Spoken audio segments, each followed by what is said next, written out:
भरोसा सही जांच का शिफा कंप्यूटराइज्ड पैथोलॉजी लेबोरेटरी मालेगांव अनुभवी MD pathologist doctor Anuja Patil madam की निगरानी में सटीक और तेज रिपोर्ट। लेडी स्टाफ उपलब्ध है। व्हाट्सएप और ईमेल के माध्यम से रिपोर्ट भेजने की सुविधा और सबसे खास घर से सैंपल कलेक्शन की सर्विस बिल्कुल मुफ्त। हमारी man lab Mirza Ghalib road Malegaon पर स्थित है। साथ ही पूरे शहर में ब्लड कलेक्शन सेंटर्स भी जारी हैं। लैब सुबह 8 बजे से रात 11 बजे। आप क्या कहेंगे एनआई के फैसले पर? आज जो मालेगांव बम ब्लास्ट का फैसला आया है और साध्वी प्रज्ञा सिंह ठाकुर, कर्नल पुरोहित, ऐसे 7 आरोपियों को आज बाइज्जत बरी कर दिया गया है, निर्दोष मुक्त कर दिया गया है। मालेगांव शहर वासियों के लिए ब्लैक डे है, काला दिन है। 17 साल ट्रायल चला। हमको अपेक्षा थी, उम्मीद थी कि हमको इंसाफ मिलेगा मालेगांव की आवाम को, लेकिन बोले सबूत नहीं होने की बिना पर इनको निर्दोष करार दिया गया। फिर जो गाड़ी थी साध्वी प्रज्ञा सिंह ठाकुर के नाम पर जो मोटरसाइकिल पे ब्लास्ट हुआ, उसको फिर वो सबूत नहीं है क्या? ये सवाल है।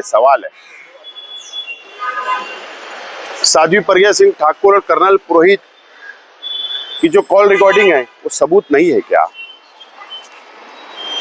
हमारे लिए ब्लैक डे है। अब क्या हमारे खून का कोई मोल नहीं है क्या? हमारी जान का कोई मोल नहीं है क्या? तो अफसोस है। ठीक है, हम न्यायपालिका पर विश्वास है, संविधान पर विश्वास है, लेकिन 17 साल ट्रायल, 2-3 जज बदलना, फास्ट ट्रैक के अंदर चलाकर जो भी निर्णय होता हम समाधान कर लेते थे। ये 17 साल इंतजार और उसके बाद हमको क्या हाथ आया? नाइंसाफी। बहुत अफसोस की खबर है। बहरहाल इसके ऊपर की भी कोर्ट है। मैं अपील करता हूं कि ऊपर की कोर्ट में हमको जाना चाहिए, सुप्रीम कोर्ट तक ये लड़ाई लड़ना चाहिए। और हेमंत करकरे साहब जिन्होंने ये पर्दाफाश किया था, अगर आज वो दुनिया में होते तो वो भी अफसोस करते कि ये कैसा फैसला है, कौन सा न्याय है। इससे ज्यादा आज हम क्या बोल सकते हैं, लेकिन हमारे शहर के लिए के साथ नाइंसाफी हुई, ये अफसोस की बात है। क्या आपकी पार्टी या फिर आपकी माइनॉरिटी डिफेंस कमेटी इसको लेकर आप क्या सड़कों पर भी उतरेंगी? इसका एहतजाज दर्ज किया जाएगा क्या, या इसकी लड़ाई जो कोर्ट के साथ साथ रास्ते की लड़ाई बनाई जाएगी क्या? अभी कोर्ट का फैसला आया है, पूरा ऑर्डर आने दो, उसके ऊपर हम हमारे लीगल टीम को लेकर बैठेंगे और उसके अंदर क्या रास्ता निकल सकता है, कि रास्ते की लड़ाई या कोर्ट की लड़ाई, इसके ऊपर बाद में हम डिसीजन लेंगे। मुंबई ट्रेन सीरियल ब्लास्ट में जो हाईकोर्ट का फैसला आया तो राज्य सरकार ने इमीडिएट दूसरे ही दिन सुप्रीम कोर्ट के अंदर अपील करके उस पर स्टे लिया। राज्य की सरकार और केंद्र की सरकार अपने आप को हिंदुत्ववादी सरकार बोलती है, लेकिन संविधान तो एक है, संविधान तो सेकुलर है। अब मेरा सवाल है कि राज्य सरकार और केंद्र सरकार क्या सुप्रीम कोर्ट में साध्वी प्रज्ञा सिंह ठाकुर और कर्नल पुरोहित और इन 7 लोगों के खिलाफ में अपील करेगी क्या? अब ये देश जानेगा आप संविधान को मानते हो कि आप हिंदुत्व को मानते हो, या हिंदुत्व की सरकार के नाम पर जातिवाद फैलाना चाहते हो। लेकिन इंसाफ नहीं मिला, क्या कहेंगे आप? 2008 में बम ब्लास्ट होने के बाद उस वक्त के एटीएस चीफ हेमंत करकरे साहब ने जिस तरह से इंक्वायरी की, साध्वी प्रज्ञा सिंह ठाकुर, कर्नल पुरोहित और इसी तरह मुल्क में एक भगवा आतंकवाद है, वो कहीं ना कहीं मुल्क के सामने लाया गया।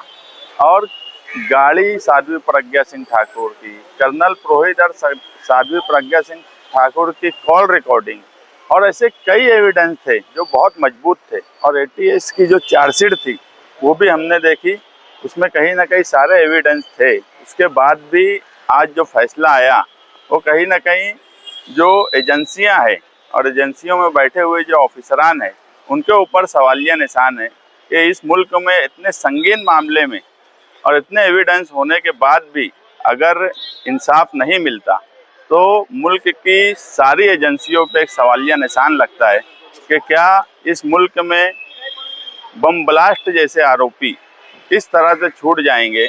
ये मालेगांव शहर के साथ साथ पूरे मुल्क के साथ इंसाफ नहीं हुआ है और हम सरकार से यही चाहेंगे कि वो फौरन इसके खिलाफ अपील दाखिल करे और जो मजलूमीन है, एक 9 साल की बच्ची थी और 6 लोग उसमें मारे गए, 100 से ज़्यादा जख्मी हुए, उन सब लोगों को इंसाफ मिलना चाहिए।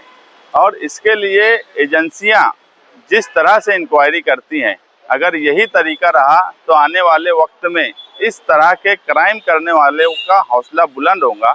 ऐसे लोगों को सजा हर हाल में मिलना चाहिए और एजेंसियों में जो लोग काम करते हैं सरकार उन पर भी ध्यान दे कि वो किस तरह से इंक्वायरी करके कोर्ट में जब अपनी रिपोर्ट पेश करते हैं तो इस तरह से फैसला क्यों आता है।